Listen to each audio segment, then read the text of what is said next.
안녕하십니까 회원 여러분. 자, 고전 검정고시 사회를 맡게 된 고학생입니다. 요즘 우리가 1년에 한 검정고시는 두 번 보시는 거 아시죠? 그래서 8월달 거제 시험이 끝나고요. 우리가 8월달 출제 경향을 분석해 보면 그렇게 크게 우리가 어려움은 없었습니다. 사회와 관련돼서 우리가 뭐든지 그래요. 지금 뭡니까? 우리 검정고시 우리 행설지공이죠. 행설지공이 뭡니까? 반대뿔을 들어서 우리가 공부를 했다 아시죠? 행설지공에 대해서.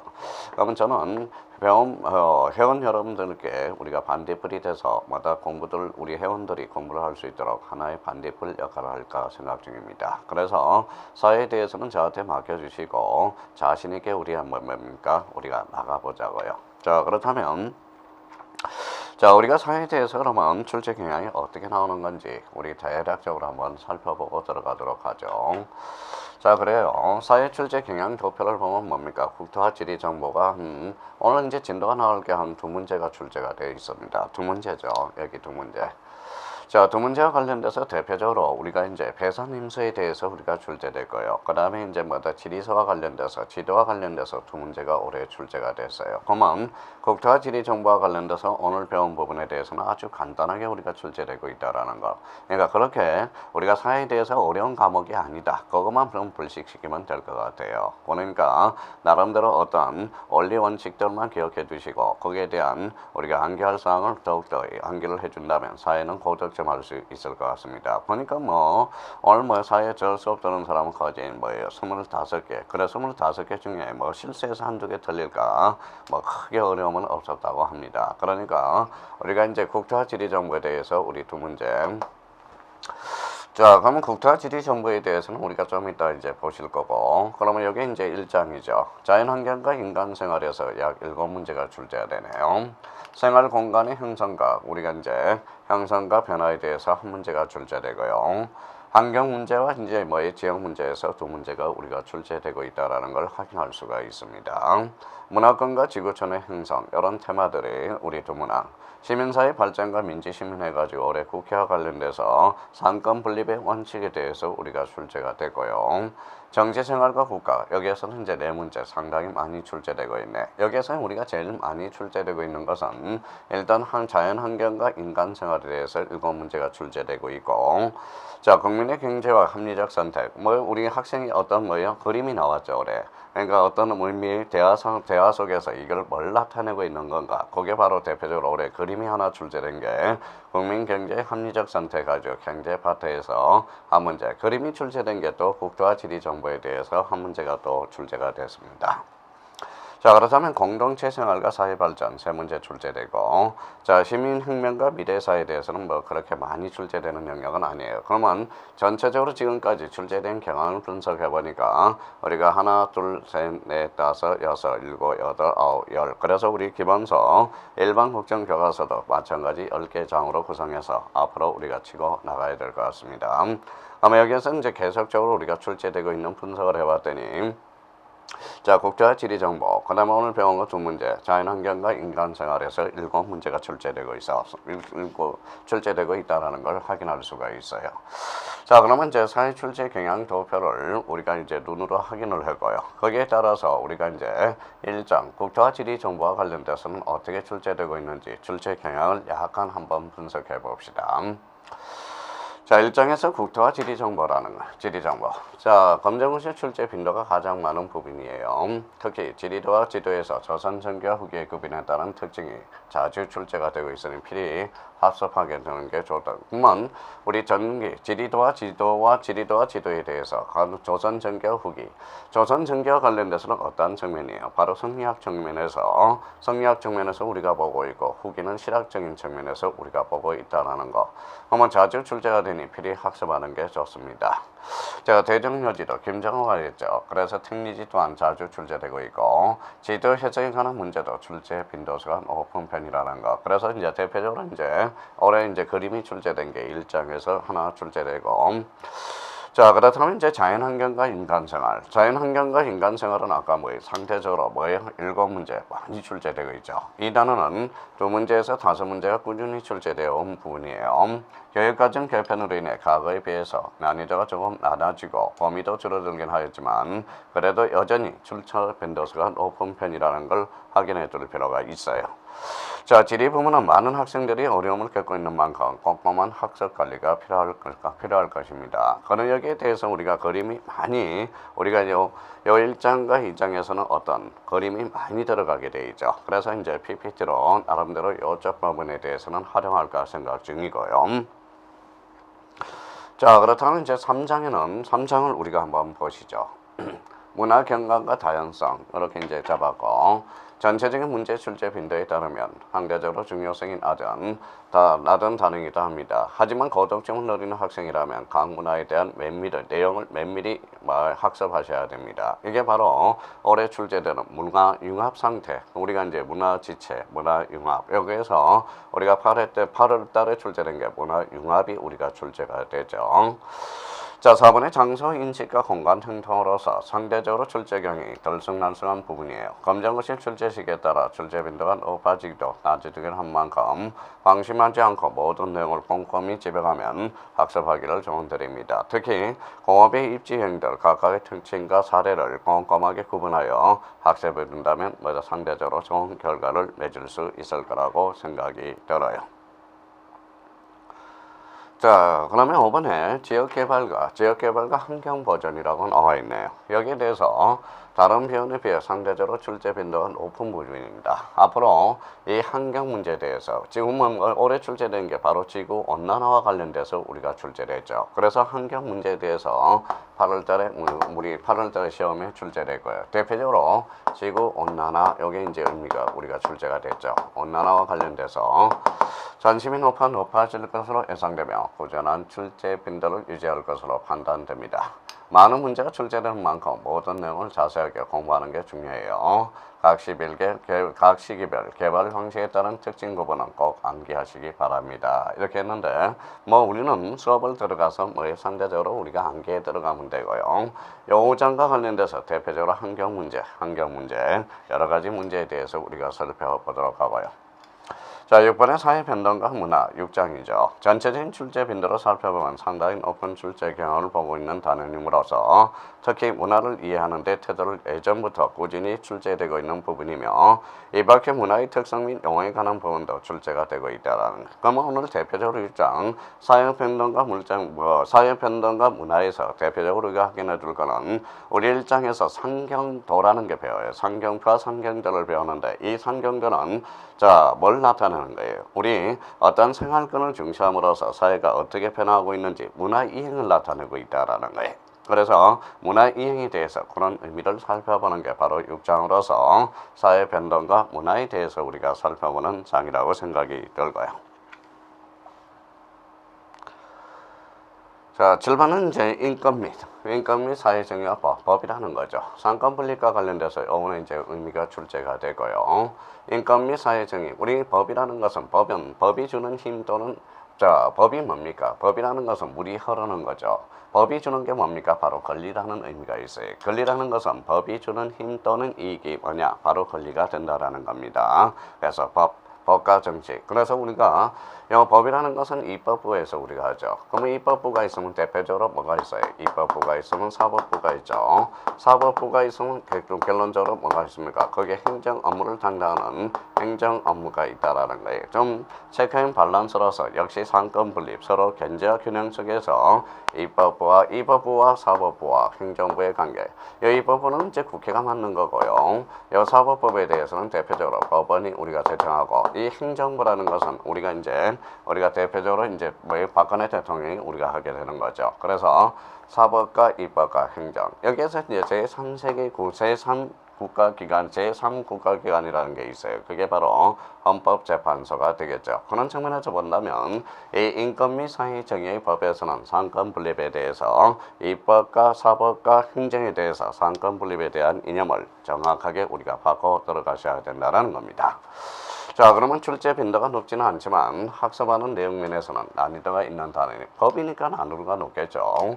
고득점을 노리는 수험생이라면 피해갈 수 없는 단원이라며 특히 특정 용어를 정확하게 이해하여 오답을 방지할 수 있다라는 겁니다. 자, 그러면 이제 정치 가정과 참여 민주주의에서 우리가 이제 다수결 오일가 되죠. 정치 가정과 참여 민주주의. 보통 수준의 출제 경향을 보니까 다릅니다. 보면 보통 수준이라면 우리가 일반인이 생각하는 것에 대해서 상식적으로 충분히 문제를 풀러 나갈 수 있는 단원이라고 생각이 들고요. 정치 참여자에 관한 부분을 정확하게 공부하시고 각 민주주의 원리를 구체적으로 학습함과 동시에 문제풀이 응용력을 기르는 게 고득점을 기르는 길이 될 수 있다라는 것. 그래서 8번은 정치 가정과 참여 민주주의에 대해서 우리가 살펴볼 거고요. 자, 그 다음에 9번 경제성장과 삶의 질. 여기 이제 경제라는 것은 우리가 이제 대체적으로 아담 스미스의 국본안에서 우리 수요 공급의 원리에 따라서 가격이 형성이 된다. 그래서 인플레이션은 언제 방지하는가? 우리가 이제 그는 화폐 가치가 떨어지는 것. 그래서 인플레이션과 관련돼서 출제된 게 이 구장이 올해 8월 달에 출제가 되죠. 그렇다면 출제 경향은 높고 난이도가 상대적으로 어려운 부분이에요. 왜냐하면 수요 공급이라는 원리가 적용이 돼야 되고, 그러면 이 수요 공급의 원리가 적용이 됨에 따라서 이게 이제 뭐예요? 자, 여기 공급 곡선이죠. 여기 한마디로 만드는 서플라이, 여기 디맨드 곡선이야. 이 디맨드 곡선과 자, 여기 이제 공급 곡선과 수요 곡선이 만나는 이 정점에서 가격이 형성되는 게 바로 경제 원리가 되는 거죠. 사회 경제 파트에서 중요한 점은 개인의 주관적인 생각과 판단은 최대 자제한다는 거예요. 검정고시에 출제되는 경제 파트인 하지는 생각처럼 깊게 들어가지는 않습니다. 올해도 8월 달에는 우리 고위 검정고시와 관련돼서 사회와 관련돼서는 그렇게 어렵지 않았다라는 거예요. 우리가 일반적으로 신문을 볼 능력이라면 충분히 풀 수 있었던 문제가 우리가 나왔고요. 생각처럼 깊게 들어가지 않음으로써 교과서에 있는 내용만을 중심으로 학습한다면 좋은 결과가 있으리라 생각됩니다. 자, 그다음은 이제 국제 거래와 거래와 세계화 출제 빈도이 상대적으로 높지 않고 난이도 또한 어렵지 않은 부분이고요. 중요한 역점과 포인트를 중심적으로 학습하시길 조언드리겠습니다라는 거예요. 자, 그렇다면 우리가 이제 대표적으로 뭘 우리가 살펴봤죠? 출제 경향 도표와 출제 경향 등에 대해서 1장부터 우리가 10장까지 우리가 이제 봤습니다. 그러면 앞으로 우리가 뭘 공부해야 될지를 우리 고위 검정고시사에서 우리가 정확하게 우리가 파악하고 우리가 이제 진도를 하나하나 나가야 되겠죠. 자, 그렇다면 이제 우리가 이제 거기 봐봐요. 자, 10페이지입니다. 자, 10페이지를 나가기 전에 거기 앞에 10페이지 앞에 파트 1장으로서 국토와 지리 정보라는 게 있어요.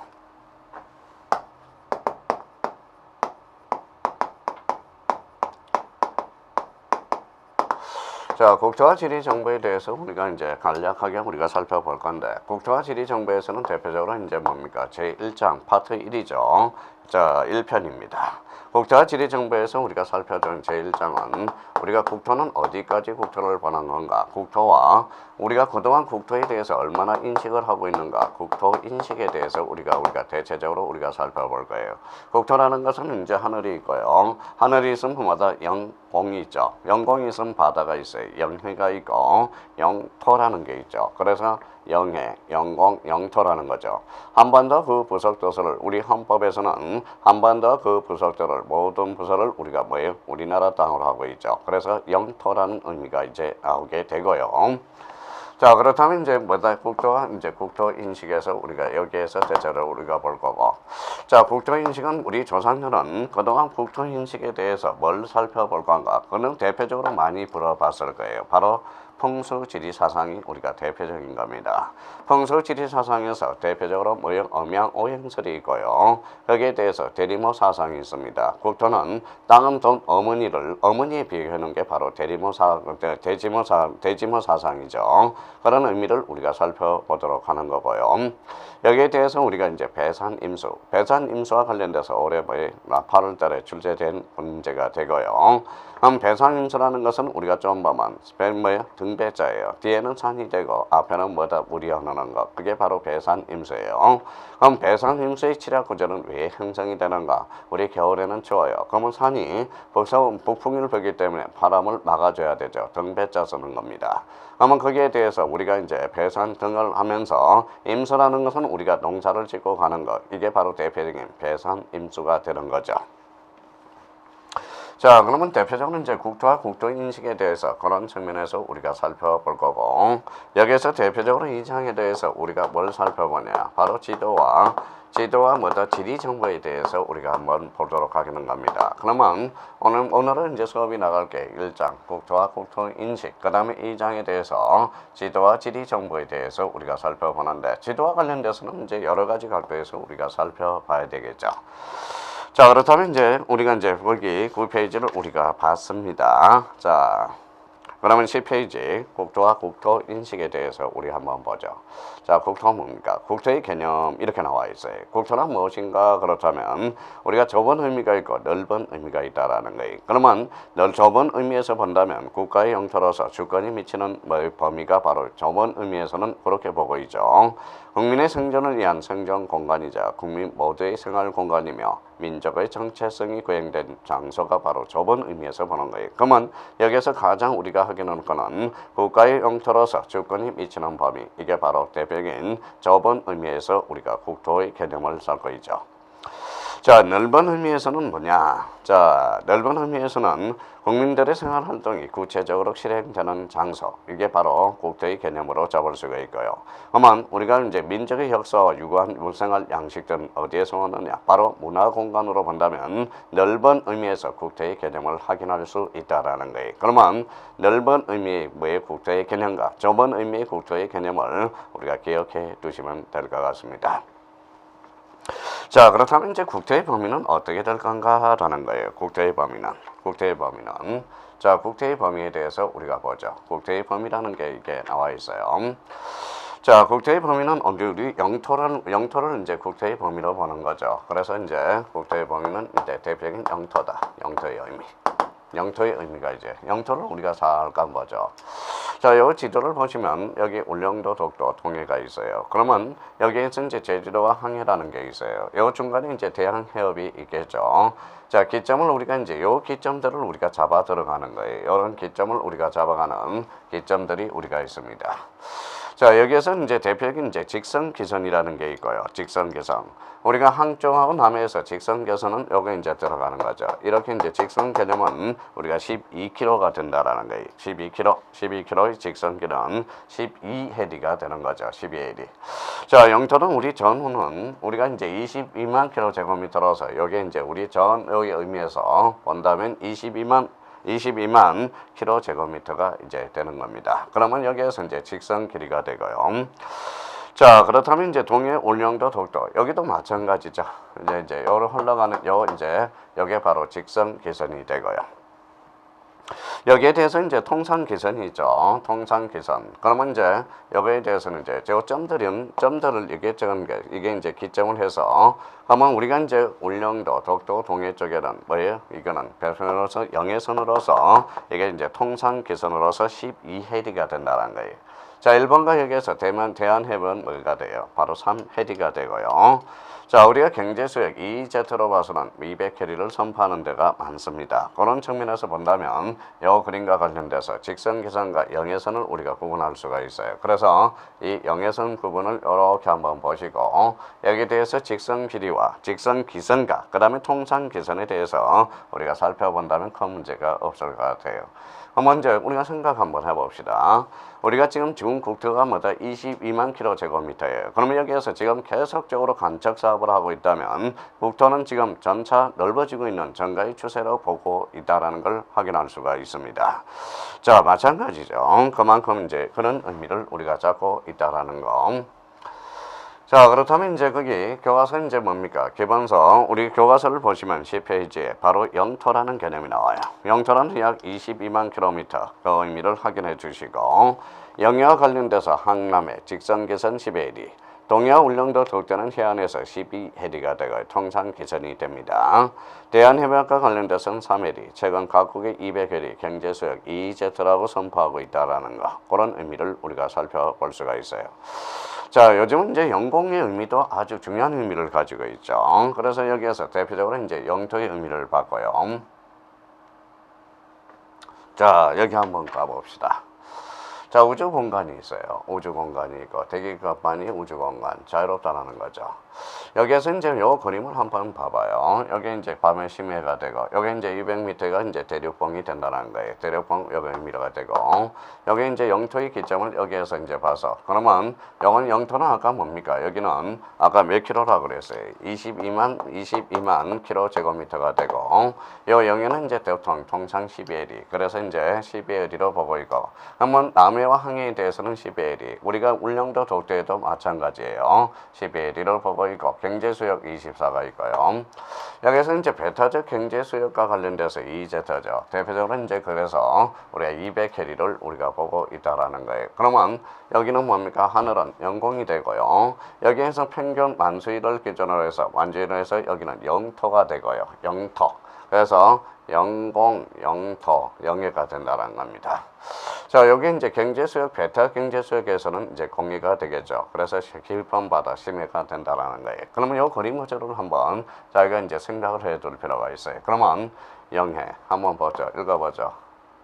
예, 영토, 그 다음에 영해, 그 다음에 영공, 의미가 되고, 영토가 관련돼서는 통상 22만 킬로제곱미터.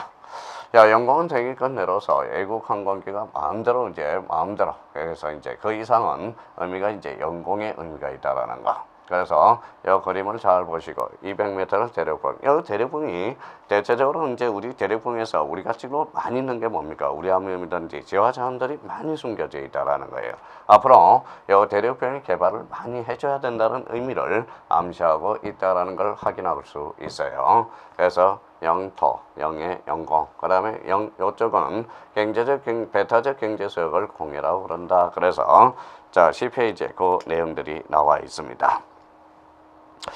자, 그렇다면 국토가 가지는 의미, 우리의 자세는 뭐냐? 자, 우리가 이제 사회라는 것은 항상 뭐예요? 부정도 하지 말고 긍정도 하고 통합감, 조화라는 문제에서 우리가 풀어나가야 돼요. 그래서 이 사회라는 것은 혼자 살 수 없다. 그래서 이 사회라는 것은 기부가 있으면 테이크가 있듯이 기부 앤 테이크가 있다라는 거예요. 그래서 이게 들어간다 나왔다. 그러면 결론적으로 들어오는 것을 뭐라고 그래요? 들어오는 것을 입력이라고 그런 다음에 인풋. 요거는 이제 뭐예요? 나가는 것을 아웃풋 출력이죠. 그러니까 입력과 출력이 우리가 서로 조화하는 게, 이 조화로운 게 조화가 바로 요 사회라는 겁니다. 그래서 우리는 혼자 더불어 나갈 수는 없어요. 그래서 입력과 출력의 조화를 시키는 게 그 사회라고 생각하고, 모든 문제는 일단 뭐예요? 절충설로 간다고 생각하면 돼요. 조화라는 것은 절충. 문제를 찍을 때 좀 절충적인 측면을 문제를 찍어나면 우리가 쉽게 문제를 접근할 수 있다라는 걸 확인할 수 있다라는 겁니다. 자, 그렇다면 국토가 가지는 의미와 우리의 자세는 뭔가? 현재 국토는 과거가 누적된 결과이며 이 미래의 국토는 현재 모습의 연속선상에 있다라고 결론을 내렸고요. 국토의 의미는 그 안에 살아가는 국민들의 노력에 따라 얼마든지 달릴 수 있어요. 그게 바로 국토 개발이라는 의미가 전개되고, 거기에 대해서 대표적인 간척 사업이라는 게 정형되겠죠. 자, 우리 세대의 국토 이용 관리 버전은 다음 세대의 삶의 양식을 결정하는 조건이 된다. 자, 국토에 대한 발언이 있을까? 효율적인 이용을 위한 노력이 이제 필요하다는 게 대표적인 국토가 가지는 의미, 우리의 자세라는 거예요. 그러면 우리 10페이지에서 꼭 기억해 둘 거, 좁은 의미의 국토의 개념과 넓은 의미의 국토의 개념을 간략하게 우리가 잡아놓고, 국토의 범위는 대표적으로 영토, 영해, 영공으로서 세 가지 측면에서 우리가 살펴주시면 되고요. 거기에 대해서 10페이지에 대해서 간략하게 우리가 들어 놓으시면 될 것 같습니다.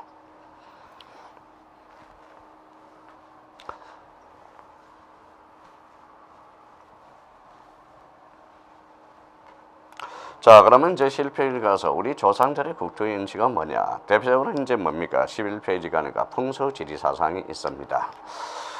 자, 풍수지리사상 많이 들어봤어요. 풍수지리설이라고 많이 들어봤을 거예요. 그래서 풍수지리사상 대표적으로 이제 우리가 두 가지 측면에서 한번 볼 수 있어요. 바로 중국에서 뭐가 들어왔느냐? 음양오양설이라는 게 들어왔어요. 음양오양설이라는 거 플러스, 자, 플러스 음양오양설이 플러스 돼서 그러면 뭐예요? 우리나라의 대지모 사상이라는 게 있어요. 그러면 중국은 음양오양설이고 우리나라는 대표적인, 자, 국토가 뭐다? 국토가 땅을 어머니로 생각하고 만물이 근원이 된다는 게, 이게 대표적인 무슨 사상이에요? 바로 대지모 사상이 되죠. 그럼 요거와 또 마찬가지. 중국의 음악연설과 대지묘 사상이 만나서 좋은 게 뭐다? 융합이 되죠. 그럼 중국 문화와 우리 문화가 만났을 때 그게 바로 뭐예요? 문화 지체는 아니겠죠. 문화가 만나서 좋은 결론을 내릴 수 있다. 그래서 이게 문화 융합이라는 의미를 우리가 전개해 쓰게 되는 거예요. 자, 문화는 뭐다? 지쳐진다. 문화 지체라는 의미가 떨어지고 문화 지체 사상이 우리가 들어가겠죠. 선생님, 그러면 음양오행설이 뭡니까? 라고 의미한다면 우리가 이제 대표적으로 음양입니다. 그러면 음양이 있는데 자, 양이 있어요. 음양. 그러면 양이 먼저겠죠. 양에 대해서는 대표적으로 뭘 우리가 잡고 있나? 을하수목금 중에 대표적으로 하목을 하고 목화를 잡고 있어요. 하목을 잡고 있는 게 양이 되고, 자, 음을 대표적으로 뭐를 잡고 있느냐? 이거는 수금을 잡고 있다는 거예요. 그러면 음과 양의 절출 조화가 바로 뭐다?